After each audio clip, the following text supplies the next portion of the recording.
নমস্কার বন্ধুরা, আবার চলে এলাম আর একটা নতুন ভিডিও নিয়ে। যেসব ফ্যামিলিতে 60 ঊর্ধ্ব বাবা মা আছেন এবং 18 থেকে 60-এর ভেতরে কোনো বিধবা মহিলা যদি থেকে থাকেন, তাদের জন্য এই ভিডিওটি খুব সাহায্য করবে। ভিডিওটি শুরু করার আগে আপনাদের কাছে একটা অনুরোধ, যারা আমার চ্যানেলটি দেখেন তো আমার চ্যানেলটি সাবস্ক্রাইব করতে ভুলবেন না। চলুন শুরু করি। সরকারের একটা প্রকল্প জয় বাংলা পেনশন স্কিম। তো এই জয় বাংলা প্রকল্পের আন্ডারে বিধবা পেনশন আছে এবং ওল্ড এজ পেনশন। আমার এই ডেসক্রিপশন বক্সের নিচে দুটোই লিঙ্ক দেওয়া থাকবে, ওখান থেকে আপনারা ফর্মটা ডাউনলোড করে নিতে পারবেন। কারণ এই স্কিমটা আপনার অফলাইনের মাধ্যমে করতে হবে। পঞ্চায়েত অথবা বিডিও বা দুয়ারে যখন সরকার হবে, আপনি এই ফর্মটি জমা করে দিতে পারবেন। যারা 18 থেকে 60-এর ভেতরে বিধবা মহিলারা আছেন তাদের জন্য। তা ফর্মটা আপনারা কীভাবে ফিল আপ করবেন স্টেপ বাই স্টেপ দেখতে থাকুন। প্রথমে আপনারা এখানে একটা পাসপোর্ট সাইজ ফটো এখানে অ্যাটাচ করে দেবেন। তারপরে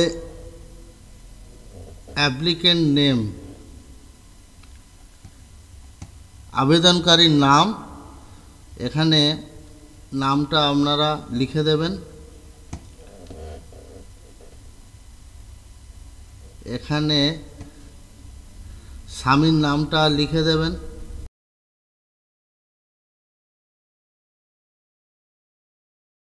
জন্ম তারিখটা এখানে বসিয়ে দেবেন। As as on 1 January of current year, মানে যদি আপনি 2024 সালের জানুয়ারি পর্যন্ত আপনার বয়স কত সেটা এখানে বসিয়ে দেবেন। আপনার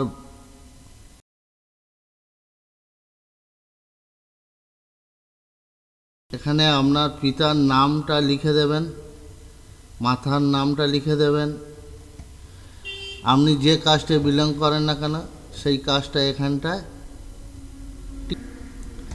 মান্থলি ফ্যামিলি ইনকাম এখানে বসিয়ে দেবেন। এখানে পার্সোনাল আইডেন্টিফিকেশান নম্বরটা এখানে দিয়ে দেবেন। আধার কার্ডের নম্বরটা এখানে লিখে দেবেন। ভোটার কার্ডের নম্বরটা এখানে লিখে দেবেন। আপনার বিধানসভা এলাকার নামটা এখানে লিখে দেবেন। জেলা এখানে লিখে দেবেন। পুলিশ স্টেশন বা থানা এখানে লিখে দেবেন। ব্লক বা বিধানসভা কেন্দ্রের নাম যেটা হবে সেটা এখানে দিয়ে দেবেন। জিপি পঞ্চায়েতের নামটা এখানে লিখে দেবেন। ভিলেজ আপনার গ্রামের নামটা লিখে দেবেন। এটা আপনি দিতে পারেন না পারেন কোনো অসুবিধা নেই। স্ট্রিট নেম এখানে দিতে পারেন না পারেন। পোস্ট অফিসের নামটা দিয়ে দেবেন। পিনকোডটা দিয়ে দেবেন। এখানে number of years duelling in West Bengal, আপনি পশ্চিমবঙ্গে কতদিন ধরে বসবাস করছেন লিখে দেবেন। মোবাইল নাম্বারটা দিয়ে দেবেন। ইমেল আইডি দিতে পারেন না পারেন।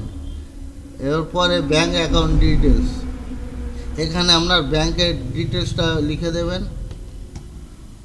এবার আপনার এই ফর্মের সঙ্গে যে যে ডকুমেন্টসগুলো দেবেন সেগুলো সব টিক চিহ্ন মেরে দেবেন। এখানে সেলফ ডিক্লারেশন, আপনি কিসের জন্য এখানে আবেদন করছে, এখানে প্রত্যেকটা স্কিমের আগে চেক বক্স দেওয়া আছে, সেখানে আপনি টিক চিহ্ন মেরে দেবেন। এরপরে এখানে আপনি ডেট দিয়ে দেবেন। এখানে আপনার সিগনেচার করে দেবেন। এটা অফিস ব্যবহার করবে। এই অ্যাকনলেজমেন্ট স্লিপটা এটা আপনাকে কেটে দিয়ে দেবে যেখানে জমা দিতে যাবেন। ফর অফিস ইউজুয়াল, এটাও অফিস ব্যবহার করবে।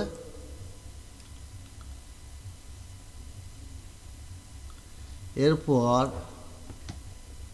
আধার প্রমাণীকরণের জন্য সম্মতিপত্র, এইটাকে আপনারা পড়ে এখানে আপনার আধার নম্বরটা লিখে দেবেন।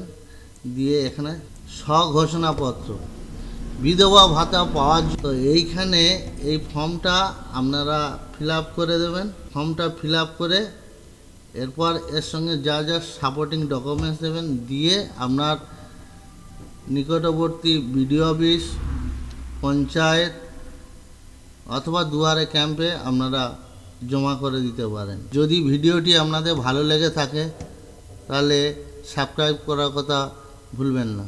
ধন্যবাদ।